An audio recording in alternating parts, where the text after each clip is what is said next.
শাবাশ বাংলাদেশ, যাও এগিয়ে আমার বাংলাদেশ। বেশ বেশ বেশ শাবাশ বাংলাদেশ, যাও এগিয়ে আমার বাংলাদেশ। বেশ বেশ বেশ শাবাশ বাংলাদেশ, যাও এগিয়ে আমার বাংলাদেশ।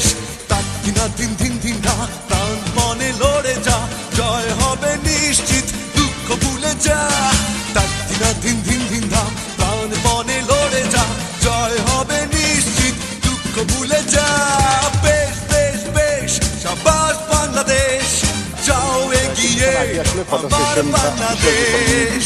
ফটো সেশনটা হচ্ছে আপনারা বিসিবির যিনি প্রধান নির্বাহী নিজামুদ্দিন চৌধুরী সবাই চলে এসেছেন এই মুহূর্তে। আসলে ক্রিকেটারদের সঙ্গে এক ফ্রেমে আমরা সবাইকে দেখতে পাবো। ক্রিকেটার একই সঙ্গে বোর্ড অফিসিয়াল যারা আছেন বা বোর্ড প্রেসিডেন্ট সবাইকে আমরা দেখতে পাবো। ক্রিকেটারদের ফটো সেশন দেওয়া হচ্ছে। তাসকিন আহমেদ অফিশিয়ালি এই বিশ্বকাপে বাংলাদেশ ক্রিকেট দলের ভাইস ক্যাপ্টেন হিসেবে যাচ্ছেন।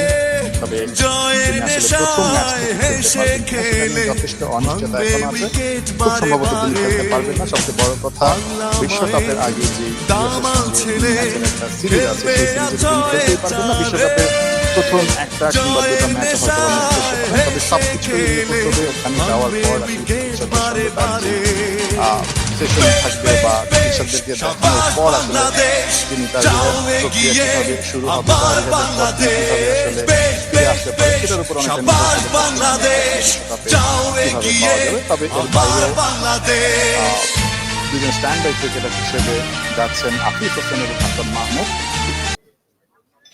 তারা ইউএস এর যেই সিরিজটা আছে সেই সিরিজটাতে তাদেরকে হয়তো বা খেলতে দেখা যাবে, তাদেরকে বাজিয়ে দেখা হবে। দারুণ একটা মুহূর্ত আপনারা দেখতে পাচ্ছেন এই মুহূর্তে।